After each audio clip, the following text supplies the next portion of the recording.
देखिए, पहले तो हमें ये एक भ्रांति है कि हार्ट की बीमारियां पहले कम थी और अभी डेफिनेटली बढ़ रही हैं, पर ऐसा नहीं है कि पहले नहीं थी। क्योंकि पहले बहुत सारे पेशेंट्स थे जिनका डायग्नोस ही नहीं हो पाता था। काफी पेशेंट्स ऐसे जिनका टाइम से अगर इको नहीं हुआ, एंजियोग्राफी नहीं हुआ, तो काफी पेशेंट्स बिना ट्रीटमेंट के भी सडन कार्डियक डेथ्स और हार्ट अटैक की वजह से मृत्यु हो जाती थी। तो हमें पता ही नहीं चलता था कि कितने पेशेंट्स को ये बीमारी हो रही है। डेफिनेटली हार्ट डिजीजेस का इंसिडेंस बढ़ रहा है।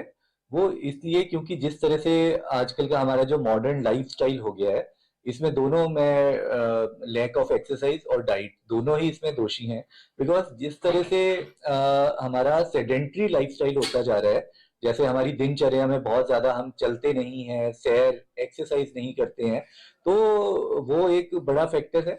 और दूसरा डाइट में जैसे कि जिस तरह से हमारे जंक फूड और मिलावट वाला खाना जिस तरह से हम खा रहे हैं, तो उसकी वजह से हार्ट की बीमारियां बढ़ रही हैं। तो अगर ये पॉसिबल है, और अगर हम रॉ फॉर्म में खाते हैं, वो सबसे अच्छा है। तो और उसी तरह घी, तेल, ये सब चीजों को, एक्सेसिव सॉल्ट को, नमक को, इनको हमें अवॉइड करना चाहिए। तो अगर हम डाइट में इन सब चीजों का ध्यान रखते हैं, शुगर इनटेक हमें अपनी बिल्कुल कम करनी चाहिए।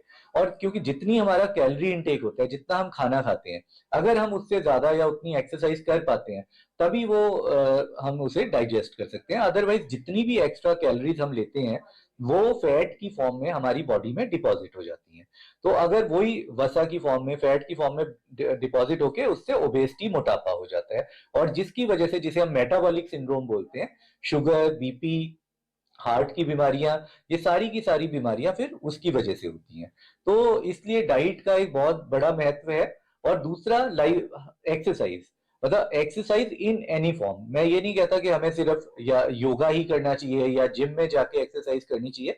जिस भी फॉर्म में हम एक्सरसाइज कर सकते हैं, अगर हम वॉक ही कर लेते हैं, सैर ही कर लेते हैं, रनिंग कर लेते हैं, अपनी एज के हिसाब से और अपने स्टेमिना के हिसाब से, और ग्रेजुअली उसको बढ़ा सकते हैं। ये नहीं कि पहले आपका बिल्कुल सेडेंट्री लाइफस्टाइल था और बाद में आपने सडनली बहुत ज्यादा जिम करना शुरू कर दिया या योगा करना, तो उसके भी नुकसान हो सकते हैं।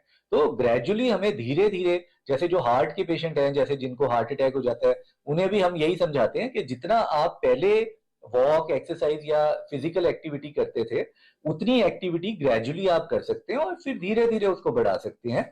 जिससे मतलब हमारा मतलब हेल्दी लाइफस्टाइल के लिए, तभी हमारे हार्ट हेल्दी रह सकता है।